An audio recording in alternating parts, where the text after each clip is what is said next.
మన ప్రభు అయిన యేసుక్రీస్తు పరిశుద్ధ నామములో ఈ వాక్యం వింటున్న ప్రతి వారికి నా హృదయపూర్వకమైనటువంటి వందనాలు. ప్రసంగి గ్రంథము 3వ అధ్యాయము 1వ వచనం నుండి, ప్రతి దానికి సమయము కలదు, ఆకాశము క్రింద ప్రతి ప్రయత్నమునకు సమయం కలదు. ప్రతి దానికి సమయము కలదు, ఆకాశము క్రింద ప్రతి ప్రయత్నమునకు సమయము కలదు. చదివిన వాక్య భాగంలో ప్రతి దానికి సమయం ఉంది అని చెప్తూ ఆకాశము క్రింద ప్రతి ప్రయత్నమునకు సమయం ఉంది అంటున్నారు. అనగా ఆకాశం పైన ఆయనకు తెలియదు, అది ఏ క్రియ అయినా ఆకాశం క్రింద వరకు మాత్రం సమయం ఉందని మాత్రం ఆయన తెలుసు. నేడు మనం గుర్తించాల్సింది, ప్రభు అయిన యేసుక్రీస్తు పైన ఆకాశమందును క్రింద భూమి యందును భూమి కింద నీటి యందును సర్వలోకములో సర్వ జగత్తులో ఆయనను పోలినవాడు, ఆయన జ్ఞానానికి మించినవాడు, ఆయనను దాటి సృష్టించాను నేనే, ఈ లోకాన్ని సృష్టికర్త నేనే అని చెప్పదగిన వాడు ఎవరునూ లేరు. ఆయన పైన ఏం జరుగుతుందో ఆయన తెలుసు, క్రింద ఏం జరుగుతుందో తెలుసు, ఆయన ఉన్న పరిధిలో ఏం జరుగుతుందో ఆయన తెలుసు. ఆయన అందరి హృదయములను ఎరిగినవాడు. ఆయన సశరీరుడిగా ఈ భూమి మీద సంచరిస్తూ ఉండగా అనేకులు ఆయన ఎద్దుకు వస్తున్నప్పుడు ఆయన గురించి వ్రాయబడినటువంటి మాటలు పలుమార్లు మనం సువార్తల గ్రంథాల్లో చూస్తాం. ఆయన వారి హృదయ ఆలోచనలను ఎరిగి, ఆయన వారి హృదయ తలంపులను ఎరిగి, ఆయనకు సమస్తమును తెలుసు. కానీ ఇక్కడ సొలొమోను అంటాడు, ప్రతి దానికి సమయం కలదు, ఆకాశం క్రింద ప్రతి ప్రయత్నమునకు సమయం కలదు. ఆయన జ్ఞానంతో కొన్ని విషయాలు చెప్తున్నాడు. ఆయనకి దేవుడిచ్చాడు గనుక ఆ జ్ఞానంలో సత్యం దాగి ఉంది. ఆయనకి తెలిసిన విషయాలు కరెక్ట్ గానే చెప్తున్నాడు. ఏమిటంటే ఆ 3వ అధ్యాయం 1 నుంచి కొంచెం క్రిందకు చదివినట్లయితే, పుట్టుటకు చచ్చుటకు నాటుటకు నాటబడిన దానికి పెరికివేయుటకు చంపుటకు బాగు చేయుటకు పడగొట్టుటకు కట్టుటకు ఏడ్చుటకు నవ్వుటకు దుఃఖించుటకు నాట్యమాడుటకు రాళ్లను పారవేయుటకు రాళ్లను కుప్పగా వేయుటకు కౌగలించుకున్నటకు కౌగలించుట మానుటకు వెదకుటకు పొగొట్టుకున్నటకు దాచుకున్నటకు పారవేయుటకు చింపుటకు కట్టుటకు మౌనముగా ఉండుటకు మాటలాడుటకు ప్రేమించుటకు ద్వేషించుటకు యుద్ధము చేయుటకు సమాధాన పడుటకు. ఇక్కడ ఆయన చాలా విషయాలు చెప్పారు. మంచిదే, అన్నిటికీ సమయం ఉంది. మరియు మనం 17వ వచనంలో చూసినట్టయితే, ప్రతి ప్రయత్నమునకు ప్రతి క్రియకు తగిన సమయం ఉన్నదనియు నీతిమంతులను దుర్మార్గులకును దేవుడే తీర్పు తీర్చువాడనియు నా హృదయంలో నేను అనుకుంటుని. నీతిమంతులకు దుర్మార్గులకు కూడా తీర్పు తీర్చువాడు ఆయనే. దానికి ఒక సమయం ఉంది. జనులు అనుకుంటారు, ఎంత అన్యాయం చేసినా మోసం చేసినా కలగా ఉన్నారు, సంతోషంగా ఉన్నారు, ఏది తక్కువ లేకుండా ఉన్నారు అని. కానీ సమయం ఒకటి ఉంది. అది దుర్మార్గులకు కానీ నీతిమంతులకు కానీ తీర్పు తీర్చబడే సమయం ఉంది. ప్రభు సెలవిస్తారు ఈ వాక్యం ద్వారా, ప్రతి దానికి ఒక సమయం ఉంది. మీరు తొందరపడుతూ లేదా మీరు ఆందోళన చెందుతూ లేదా మీరు కంగారు పడుతూ లేదా మీరు ఒత్తిడికి లోనవుతూ అనేకమైనటువంటి ఆలోచనలు తీసుకుంటున్నారు.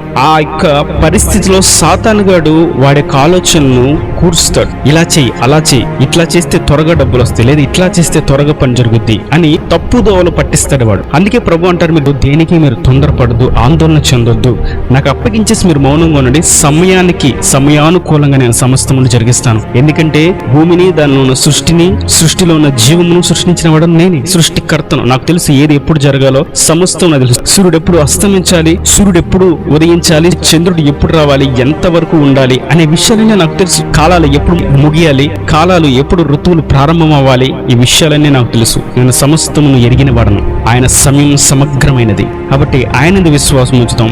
ప్రతి ప్రయత్నం సమయం ఉందని తెలుసుకున్నాం గనక ఆయన కార్యం కొరకు మనం విశ్వాసం ఎదురు చూద్దాం. ఆయన సమయం ఎప్పుడు కూడా వ్యర్థం కాదు. Waiting time in the God, it is not wasting time. దేవుని కొరకు ఎదురు చూడడం వ్యర్థము కాదు. 12 సంవత్సరాల వయసులో దేవుడు దేవాలయంలో ఉన్నాడు. యేసయ్య ఈ భూమి మీద సశరీరుడిగా సంచరిస్తున్నప్పుడు, ఆయన భూమి మీద నరరూపధారిగా ఉన్నప్పుడు 12 సంవత్సరాల వయసులో ఆయన దేవాలయంలో ఓ పండుగకు వెళ్ళి, ఆ పండుగ అయిపోయిన తర్వాత వారి తల్లిదండ్రులు వారితో పాటే ఉన్నారనుకొని ఆ మరియా యోసేపు వెళ్ళిపోతా ఉంటే, యేసయ్య మాత్రం అక్కడ దేవాలయంలో ఉన్నాడు. అక్కడే ఉండి అక్కడున్న సమాజ మందిరపు అధికారులతో, ప్రధాన యాజకులతోనూ, శాస్త్రులతోనూ, పండితులతోనూ కలిసి ఆయన మాట్లాడుతున్నాడు.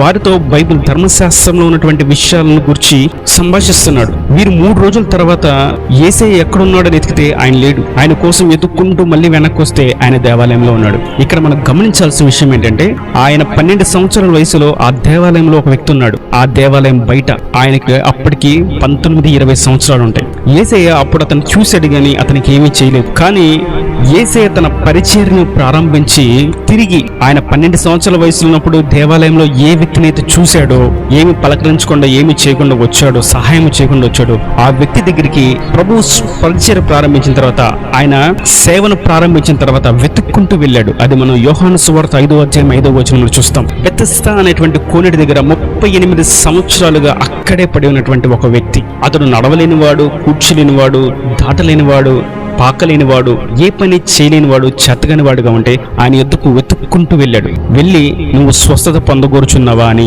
అడిగి అతనికి స్వస్థత ఇచ్చి ఉన్న పాటును అతని దిగ్గును లేచినట్లుగా, అతని పని తాను చేసుకున్నట్లుగా అతనికి శరీరంలో కలుగుచి సర్వ ఆరోగ్యాన్ని కలుగజేసి అతన్ని దీవించాడు దేవుడు. 12 సంవత్సరాల వయసులో ఉన్నప్పుడు కూడా చూశారు కదా యేసు, కానీ ఆయనకు అప్పుడు స్వస్థతనివ్వలేదు. ఎందుకంటే యేసుకి తెలుసు ఎప్పుడు సమయం అనేది. ఆ వయసులో ఆయన ఏం చేయాలి, ఎక్కడి వరకు చేయాలి ఆయనకు అన్నీ తెలుసు. ఆయన మినిస్ట్రీ పరిచయం ప్రారంభించిన తర్వాత, సేవ పరిచయం ప్రారంభించిన తర్వాత ఆ యొక్క బెతెస్దా కోనేటి దగ్గర ఉన్నటువంటి 38 సంవత్సరాలుగా పడినటువంటి ఆ వ్యక్తి దగ్గరికి యేసయ్య వెతుక్కుంటూ వెళ్ళాడు. ఎందుకంటే ఆయన దగ్గరికి ఎందుకు వెతుక్కుంటూ వెళ్ళాడంటే, అతన్ని 12 సంవత్సరాలు యేసులో ఉన్నప్పుడే ప్రభువు చూశారు. అందుకే అతని దగ్గరికి వెళ్ళాడు. అతనికి ఏది అక్కరగా ఉందో, ఏది కొదువుగా ఉందో ప్రభువుకు తెలుసు. అది ఎప్పుడు తీర్చబడాలో కూడా ఆయనకి తెలుసు. నేను ఈ వాక్యం వింటున్న నీతోను మీతోను ప్రభు సెలవిస్తున్నారు. మీకు ఏది కొదువుగా ఉందో, ఏది కొరతగా ఉందో, ఏది కావాలో ఆయనకు బాగుగా తెలుసు. అవన్నీ ఆయన ఇస్తారు. మీకు ఏది కొదువుగా ఉందో, ఏది కొరతగా ఉందో నాకు తెలుసు, నేను ఇస్తాను, సమయానుకూలంగా నేను ఇస్తాను అని ప్రభు సెలవిస్తున్నారు. కనుక మీరు అటువంటి ఆందోళనలో సాతాను గడికి అవకాశం ఇవ్వకుండా ఉన్నట్లు ప్రభు ఈ వాక్యం ద్వారా సెలవిస్తున్నారు. ప్రతి దానికి ఒక సమయం ఉంది. కానా వివాహంలో మనం చూస్తాం. యోహాను సువార్త 2వ అధ్యాయంలో 1వ వచనం నుంచి, తల్లి అయిన మరియా ఆ యొక్క విందులో ద్రాక్షరసం అయిపోయిందని తెలుసుకొని యేసయ్య దగ్గరికి వచ్చి, యేసయ్య, మెస్సయ్య, రక్షకుడా, ఏదైనా చేయొచ్చు కదా నీ కార్యం ఇక్కడ అని ఆవిడంటే, ఆయన అంటారు, అమ్మా ఎందుకు నన్ను తొందర పెడతాను, నా సమయం ఇంకా రాలేదు. అవి అనుకుంటున్నావు ద్రాక్షరసం అయిపోగానే వెంటనే నేను ఏదో ఒకటి చేసేయాలని. కానీ నా సమయం రాలా. నా సమయం వచ్చినప్పుడు ద్రాక్షరసం ఎలాగ పంపించాలో, ఎలాగ సరిచేయాలో, ఎలాగ సిద్ధపరచాలో నాకు తెలుసు. ఆ సమయం వచ్చినప్పుడు నేనే చేస్తా, నువ్వు చెప్పాల్సిన అవసరం లేదు అని తల్లి అయిన మరియతో ప్రభు సెలవించినట్టు మనం చూస్తాం. మరియు యోహాను సువార్త 11వ అధ్యాయంలో మనం చూస్తాం, లాజరు చనిపోయాడు. లాజరు చనిపోయిన తర్వాత కూడా ప్రభు ఆ విషయం తెలిసాక కూడా 3 దినాలు ఆయన ఎక్కడున్నాడో అక్కడే ఉండిపోయాడు. లాజరు అంటే దేవుడికి చాలా ఇష్టం. బేతనియలో ఆయన ఇష్టపడినటువంటి, ఆయన అత్యధికంగా ప్రేమించినటువంటి కుటుంబం ఒకటి ఉంది అంటే అది మార్తా మరియ లాజరు యొక్క కుటుంబమే. వారిని దేవుడు ఎంతో ప్రేమించారు, దేవుని వారు ఎంతో ప్రేమించారు యేసయ్యని. అట్లాంటి వ్యక్తి చనిపోయేటప్పుడు యేసయ్య వెంటనే వెళ్ళాలి కదా, కాదు, వెళ్ళలేదు. ఆయన 3 దినములు ఆగి 4వ దినమున ఆయన తిరిగి లాజరు దగ్గరికి వెళ్ళాడు. చనిపోయిన లాజరు 3 దినాలు ముందే సమాధిలో పెట్టబడితే ఆ సమాధిలో ఉన్నటువంటి లాజర్ని దేవుడు, లాజర్ బయటికి రా అని పిలిచాడు. ఆయన చనిపోయినప్పుడే వెళ్ళి వెంటనే అనారోగ్యంగా ఉన్నప్పుడే కబురు వచ్చినప్పుడు వెంటనే వెళ్తే అసలు లాజర్ చనిపోయేవాడు కాదు కదా. కానీ ప్రభువు చనిపోయడానికి అవకాశం ఇచ్చాడు. నువ్వు చనిపోవాలి లాజర్, నువ్వు చనిపోయి సమాధిలో పెట్టబడాలి, 3 దినాలు అవ్వాలి, అప్పుడు కానీ నేను రాను. నేను వచ్చి నా పరాక్రమం ఏంటో, నా శక్తి ఏంటో ఈ జనులందరూ గుర్తించేలాగా నేను చేస్తా. నేను ఆశీర్వాద సూచనగా చేస్తాను. నిన్ను జనులందరూ పేరు చూచేలాగా నేను ఆశీర్వదిస్తాను. ఎక్కడెక్కడ నిన్ను గురించి ప్రకటిస్తారో, నిన్ను గురించి ఈ సాక్ష్యం అంతా ప్రకటించబడినట్లుగా నేను చేస్తానని లాజరు విషయంలో దేవుడు గొప్ప కార్యం చేసినట్లుగా మనం చూస్తాం. కనుక ఈ వాక్యం అంటే నీతోను మీతోను ప్రభు సెలవిస్తున్నారు. దేని గురించి, ఇది ఎప్పుడు జరిగిద్ది, ఎలా జరిగిద్ది అని ఆలోచించడం వదిలి ప్రభువుకు సమయాన్ని అప్పగించి మన ప్రతి క్రియను ఆయనకు అప్పగించేసి, ఆయన నీతిమంతులకు దుర్మార్గులకు కూడా తీర్పు తీర్చువాడని మనకు తెలుసు. ఈ వాక్యం ద్వారా ప్రభు స్పష్టంగా మనకు సెలవిచ్చాడు. ఈ ప్రసంగి గ్రంథంలో 3వ అధ్యాయం 13వ వచనంలో మనం చూస్తాం, ఈ సమయాన్ని గురించి చింతించడం, ఆలోచించడం మానేసి ప్రతివాడు అన్నపానములు పుచ్చుకొనుచు తన కష్టార్జితం వలన సుఖమును అనుభవించుట దేవుడిచ్చు బహుమానమే.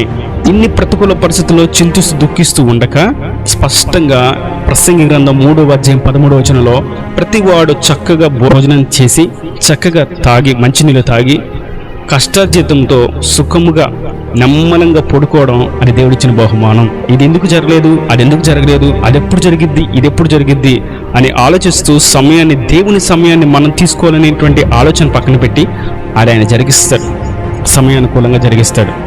పుట్టిన పిల్లోడు ఎదగకుండా ఉండడు, ఖచ్చితంగా ఎదుగుతాడు. కాబట్టి దేవుని యొక్క ప్రణాళిక ఖచ్చితంగా నెరవేర్చబడుతుంది. దాని కొరకు మనం ఎదురు చూడడంలోనే గొప్ప విషయం ఉంది.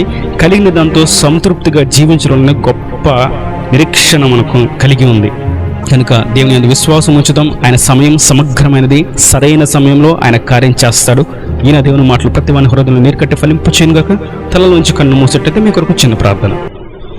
ప్రేమ స్వరూపీకరణ కటాక్షంగా తండ్రి, నా ప్రభు ఈ వాక్యం అంటే ప్రతి ఒక్క బిడ్డని మీరు ఆశీర్వదించి క్షేమాన్ని దయచేయండి. సమయంలో దాని కాలములు దాని గతులు అన్ని నీ వశంలో ఉన్నాయి తండ్రి. నీవు సమస్తను సమయానుకూలంగా మీరు జరిగిస్తారు. ప్రతి ఒక్క బిడ్డని మీరు జ్ఞాపకం చేసుకోండి. వారి యొక్క ప్రతి స్థితిగతిని మీరు మార్చండి, ఆశీర్వదించండి. వారు ఎదురు చూస్తున్న వాటిని, వారి కొరకు మీరు సిద్ధపరిచిన వాటిని, త్వరితగతిని వారికి అనుగ్రహించి ఆశీర్వాదాలను దీవెనను మీరు కలుగ చేయండి. సమృద్ధిని దయచేయండి తండ్రి. నీకు స్తోత్రం తండ్రి. మంచి ఆరోగ్యాన్ని దయచేయండి. కుటుంబాల సమాధానం, వివాహ విషయంలో, చదువుల జ్ఞానం విషయంలో, ఆయా ఫీజుల విషయంలోను, గర్భఫలాల విషయంలోను, ప్రతి బంధకం నుండి వారు విడుదల పొందుకునే విధంగా ప్రతి ఒక్క బిడ్డని మీరు ఆశీర్వదించండి. ప్రతి అవసరం తీర్చి వారికి ఈవులను అనుగ్రహించండి. పరిశుద్ధాత్మను పొందుకొని నీకు సాక్షిగా జీవించడానికి, ఇంకా రక్షణ లేని వారు మరి ముఖ్యంగా రక్షణ పొందుకొని నీకు సాక్షిగా జీవించటకు, అక్కడ రాజ్యానికి సిద్ధపరచబడకు సహాయం చేయమని యేసు పరిశుద్ధ నామమున ప్రార్థించి వేడుకొని పొందుకుని నామం తండ్రి. ఆమేన్, ఆమేన్.